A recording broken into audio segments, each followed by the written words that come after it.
Hello and welcome to the Farmers Supply Association Agri Report. I'm Randy Klepechka, agronomist with Farmers Supply Association. We're taping on October the 12th. I got two or three things I want to talk about on this month's program. One is give a harvest update, where we're doing and how it's going on that front. Talk a little bit about wheat planting, and then finish up by talking about the use of fall residual herbicides in certain situations. First, the harvest update. Excellent progress since our last program.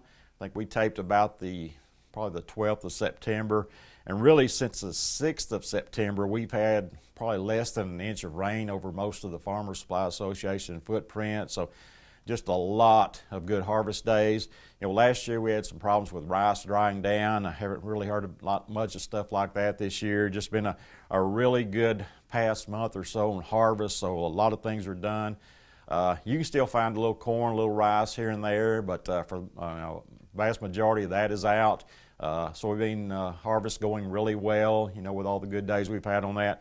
Got some late beans out there, you know, some wheat beans, late maturity group beans and stuff like that, late planted beans. They're still a little green, but again, we're rolling on soybeans as well, so things are good. Yield-wise, it's been a good year for the most part. Soybeans and corn, just really good yields out there. You know, mostly, you know, there's always going to be some, you know, fields here and there that have individual field problems, you know, whether it be fertility, nematodes, diseases, whatever, things like that. But, you know, by and large, the soybean crop and the corn crop are very good. Had some, you know, excellent yields pretty much across the board. Rice, we talked about rice last time, and you know, it seems like it's always a little bit different. We've had, you know, the hybrid yields have been really good for the most part across the board. When you get to the conventional varieties, we see that inconsistency that we see a lot with some of the, you know, the regular varieties. So, you know, some good yields certainly in a lot of the conventional varieties, but we've got those, you know, fields here and there where you hear of 125, 130, 140 and stuff like that. So, again, those inconsistencies with those conventional varieties.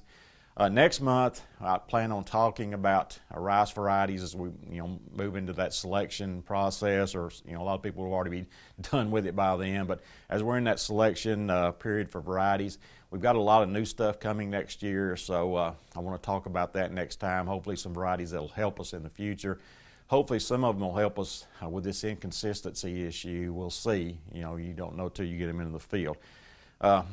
That's grain yields. On milling yields, they're not very good this year. You know, you can find some average milling here and there, some decent milling, but overall milling yields are not good this year.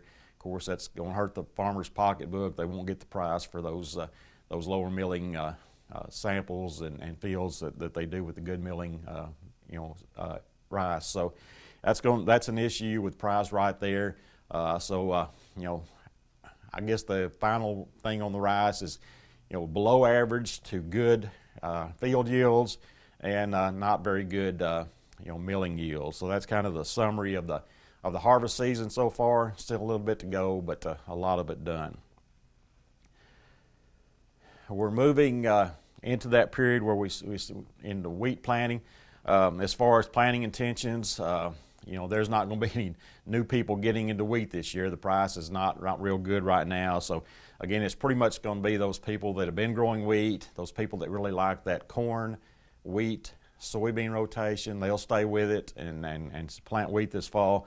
You know, we've got some guys with just some dry land acreage that your best bet is just to plant wheat on that, and sometimes not even follow up with beans. So, you know, in those situations, we'll have a little wheat in those situations. But I certainly don't look for an influx of wheat acres this year. It would be good to stay steady at the most, I think. As far as some of the agronomic considerations and recommendations on wheat planting dates, we're kind of in that window right now. My preferred window was like October 10th to about the 1st of November, so we're right in the front end of that right now. Of course, in a lot of cases, we need moisture. You know, I talked about it hasn't really rained much since the 6th of September, so in a lot of cases, we need moisture to plant wheat. So hopefully we can get, you know, we like to keep rolling in the harvest, but we're going to need some moisture for that and some other things here pretty quick. So hopefully we'll get that, get enough moisture to plant, and then get it on out of here. So that's kind of where we're at on planting dates. Seeding rates, Most of the research has shown about 26 seed per square foot. And of course, it's going to depend on the size of the seed, how many pounds that is, but roughly about 90 pounds, a bushel and a half will get you in good conditions, grain drilled. If you're planting broadcast, rough situations, we get into November, some of that later planting, then you need to up that probably about 20% or something like that. Fertilizer needs. In the fall, wheat's not a heavy user of fertilizer. We don't have to put a lot out there at planting. Of course, if you're doing a wheat, soybean double crop, then you need to go ahead and fertilize for the beans too, so you want to go ahead and get that potash out there. But as far as the wheat, I like to see, about 100 pounds of some, like a triple superphosphate or something like that, getting me about 46 units of phosphorus out there, and I think that's good. Helps get that wheat off to a good start, and wheat does use phosphorus, so that's where I like to be at. As far as nitrogen, unless you're planting behind rice, which is very little if any, or if you're planting late, once we get past the 1st of November or so, then I like to see some nitrogen out there to help with tillering. But otherwise, phosphorus is our big need, so keep that in mind. Weed control, ryegrass is the biggie, and like with other crops, I think getting stuff controlled before it ever comes up, keep it from emerging, is the best way of handling that. So Zidua or Anthem Flex applied after the seed has started the sprouting process. Applying that is probably the best way to handle these ryegrass situations. It's also good on some other weeds as well. So again, Zidua or Anthem Flex. I want to close up by talking about fall residuals. Really two situations here. Of course, we're talking about where we're going to have other crops next spring, not where we're planting wheat. We're talking about where we're going to have either soybeans or corn or rice next year. And we got two major situations. One is ryegrass. We want to keep that ryegrass from coming up because it's very difficult to control, because what we see is if your ryegrass comes up, then you don't notice it till maybe March or something like that next spring, and a lot of times it's too big to control with the herbicides we have, such as Select or Paraquat, to really get the best control. So really like to get it controlled before it comes up, keep it from coming up. It's the best way of handling that. The other situation is winter broadleaves, mare's tail, several of the broadleaves. A lot of times if you've got the soil prepared for planting next year, you want to keep a lot of that stuff from coming up. That way you don't have that mess out there to try to burn down next spring. So again, ryegrass or winter broadleaves, the two different scenarios. For ryegrass, depends on the crop you're going to be growing next year. It's going to be rice next year. Command really is your only choice for good ryegrass control as a pre-emerge applied in the fall. For corn, you've got Dual, Zidua, and Anthem Flex. For soybeans, you also have Dual, Zidua, and Anthem Flex. You also have Boundary, Command, and Fierce that can be used in front of soybeans. So a lot of choices for soybeans. It gets more limited with corn and very limited to only Command with rice. So those are your herbicide options. For the winter broadleaves, really Valor's probably going to be your go-to herbicide to keep a lot of that broadleaf winter junk from coming up. So those are your options as far as herbicides. Timing, we're getting into that period, or getting real close to it. Need to start thinking about it in mid-October. So we're going to be there next week, so start thinking about it then. We really like to see those highs starting getting below 70 degrees. That's when that winter stuff starts coming up. When it's still warm, the winter stuff's not coming up. And once those highs get pretty consistently below 70 or below 70, that's when some of that winter stuff will start coming up. So that's the time that we need to think about starting these applications. They're going to be better.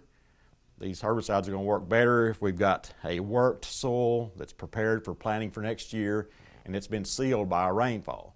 So, we've got some ground worked. We don't have much, if any, that's been sealed by rainfall. So we're not in a great scenario right now, but that's where we need to be thinking about applying those again. And especially with beds, we like them to be settled with the rainfall. What you'll see with beds sometimes, if you put it out there on that loose ground, get a good rain, a lot of times you'll wash some of those sides of those beds off, and you'll see bare spots or spots out there where the ryegrass has come through because that herbicide's gone. It's washed off the side of those beds. So again, just much better to have that ground sealed by a rainfall. So hopefully we talked about needing a rain earlier on those wheat residuals. for these residuals, it'd really be a lot better if that ground would be sealed and kind of sealed over before you make these herbicide applications. It's generally going to work a lot better. As far as rates, just kind of the normal rates for most of these herbicides. Now, if you're going with Valor, if you're putting that out before the 1st of November, could go up to 3 ounces on that. You know, we normally think about 2 ounces with Valor, but on those earlier applications to get you longer residuals, especially putting out in warmer conditions, you may need to go up to 3 ounces.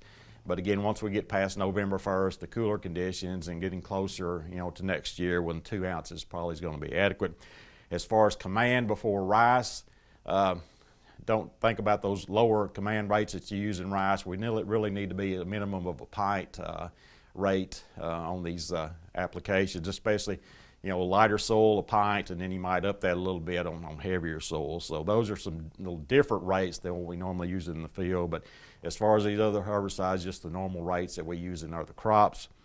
Of course, for any of these residuals to work, they're going to have an activating rainfall. It's pretty dry out there right now, so what we really need, I like to have a rain to get the ground sealed over, and then after you put it out, get a rainfall that kind of meets the moisture. That way you'll get those herbicides activated. So just some things to think about this time of year. We're trying to wrap this crop up, and if you have any questions on any of this, feel free to give me a call through Farmers Supply Association. This has been Randy Kopechka with your Farmers Supply Association Agri Report.